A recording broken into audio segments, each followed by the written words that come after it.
Hi, all. I am trying something new today. If we haven't met before, I am Piper Harris with Poema Women's Success Coaching. So I am going live on YouTube today. This is my Caring Through COVID series, and you can find all of my talks here on YouTube as well as my different social media channels.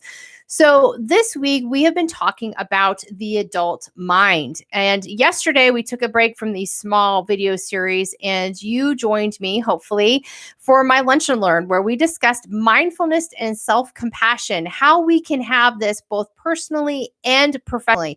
So make sure you go check it out. You can watch the video here on YouTube and make sure you go and download your complimentary workbook. It's beautiful. You can at piperharris.net/COVID. So today we are picking back up on the series of the adult mind. So on Monday, as you remember, we talked about the 4 mind traps that you can fall into that will lead to defensiveness. And I know a lot of us are seeing defensiveness with COVID and this pandemic and crisis that all of us are facing. On Tuesday, we discussed the self-sovereign mind. So remember, the mind, there's different stages of development with the adult mind. And the self-sovereign mind is the first stage of the adult mind development. This is the first stage after the childlike mind. Remember, the struggles with the self-sovereign mind are that they struggle with only seeing things as black and white, and they really lack the ability to see perspective from other people's perspective. And the self-sovereign mind, when we dug into that, really gets sucked into those 4 mind traps, So go back and watch those videos if you're wondering what I'm talking about. So today we're going to be discussing the next 2 stages of the adult developing mind. Remember that the adult mind develops in sequence, and very few of the adult population are actually stuck at the self-sovereign mind. They estimate around 10% that never grow past that first stage of development. Remember, however, when we have stress, that we can actually go back in our development. Stress induces, us reverting in behavior, a degradation in our behavior. So, for example, in Poema coaching, I work with individuals through what I call the 6P process. And within this process, what we do is we discover how individuals' beliefs have been adopted and have created them to be their own. They've adopted them to be their own. So most times when I'm working with these women, predominantly with women, this exhibits with people pleasing, seeking permission to accomplish things, those sort of things.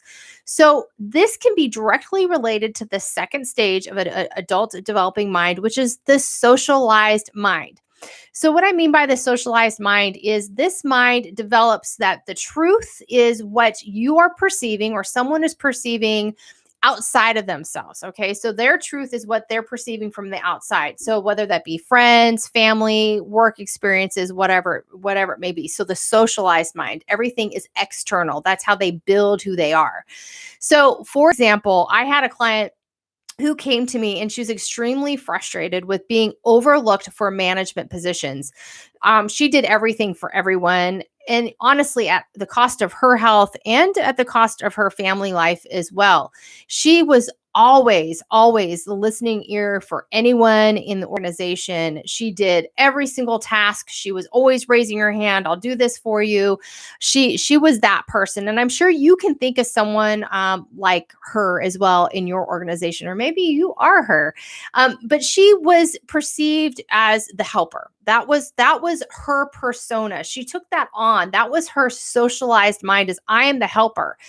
However, management didn't see her that way. In fact, her ability to talk to people was perceived as gossip. She wasn't being perceived as someone that could manage a crisis or take over situations. And so they only saw her as someone that just listened to people's emotions, and she was a go-getter. So it didn't really, go across, for her to be considered management, if that makes sense. So when she and I dove into this, we discovered her socialized mind was completely dependent on what other people said about her.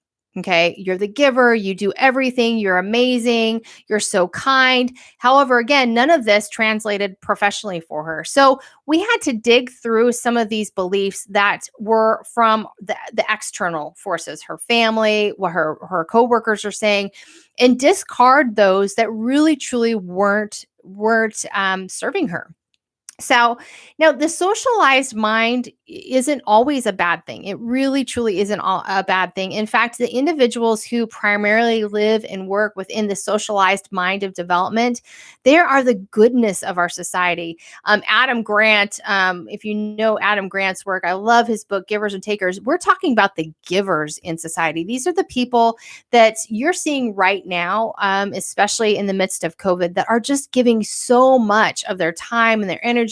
They're saying, I'm going to make meals. I'm going to, deliver meals. I'm going to make masks, whatever. Those are the givers in society. So the socialized mind isn't necessarily always a bad thing. They are the givers, and it's a wonderful trait in someone. However, what can happen when you're stuck with that socialized mind is that it can lead to a breakdown in actualizing your goals based on what you need as an individual, because you're doing everything based on what others are saying, who you are, and you're not developing that internal confidence, if that makes sense.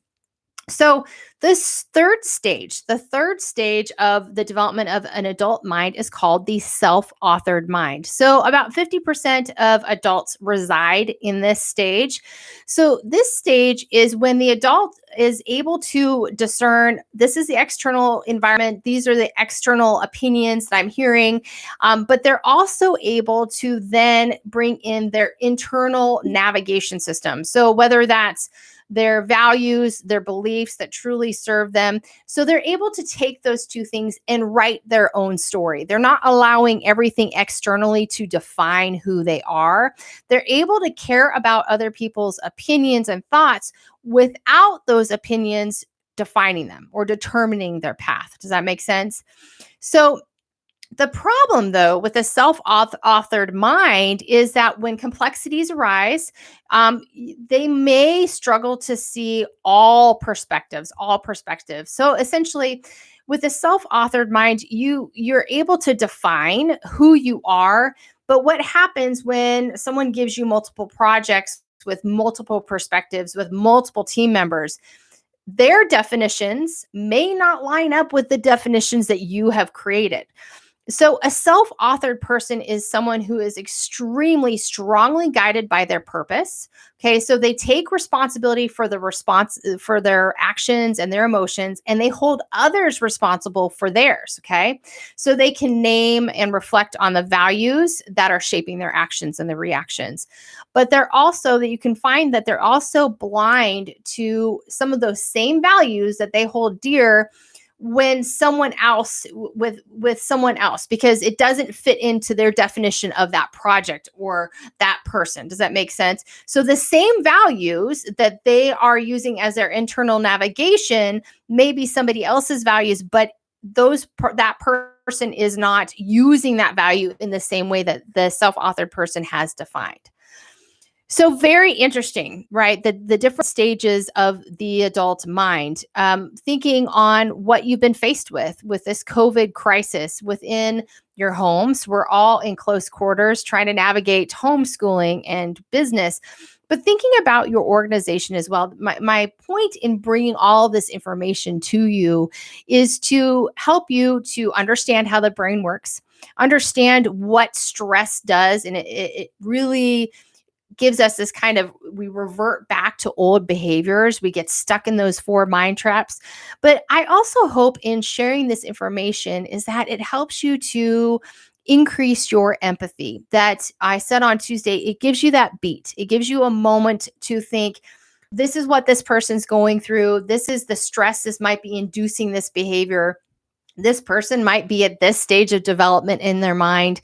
I think it's very powerful when we're able to step back from the emotions of the situation, not react immediately, and really think about things logically. So with the adult developing mind, keep in mind that you're going to be seeing some behavior that you're going, wait a second, what's going on? Someone that maybe is always stuck in the self-sovereign mind, you're going to see even more demonstrative behaviors, more tantrums. But you're also going to see in individuals, especially our organizational leaders, they are under immense amount of stress, and you might be one of them right now. And so we're going to talk about the last development stage of the mind tomorrow, but you might be seeing your leaders revert back a little bit. Give them some grace. Practice empathy as we're all going through this. So today we touched on the socialized mind, how someone is really defining who they are from the external sources. Then we talked about the self-authored mind, where someone is able to write their own story, so they can take the external opinions, but they don't define who they are. They have their own self-navigation system. So something to really consider for yourself, for your employees, for your family members, as we're all in the middle of this crisis. Tomorrow, we're going to pick this back up and finish off this Caring Through COVID series on the adult developing mind. And I again, am hoping to bring this to you to give you some information, something to think about. And finally, if you're struggling in your mind to slow down, to not be caught in the fear and anxiety, I would love to help you. I offer coaching to women who are looking to lead their lives, whether that's personally or professionally. In fact, I just got off a phone call with a client who is taking advantage of quarantine at home. She came back to me. We've talked over the last couple months, and she said, "Okay, I'm all in. I'm at home. I need to use this time to develop myself, to develop my business plan." And so she's really working hard. We're developing her business plan to launch successfully and use this quarantine time in a productive manner rather than being captured by the fear and anxiety. So I would love to work with you. I would love to help you find that balance. I would love to be that accountability partner. I would love to be that sounding board.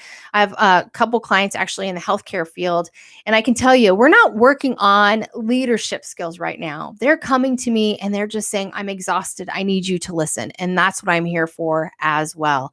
So I'd love to talk to you. I'd love to talk to you. I do have special pricing during the COVID crisis. I'm doing this because all of us need help and care. So please reach out to me. I'd love to speak to you. You can send me an email at piper@piperharris.net, or just head over to my website at piperharris.net/COVID. Tons of free resources on there for you. But if you are interested in coaching and how we can work together and make this process, this pandemic, a little bit better, I would love to speak to you. So thanks so much for joining me today. Again, I'm Piper Harris with Poema Women's Success Coaching, the adult developing mind. How can we apply these things to what we're going through right now? How can we use this information to allow us a little bit more empathy for those individuals in our life? Thanks again for joining me today. I can't wait to finish out the series with you tomorrow, and I'll talk to you then.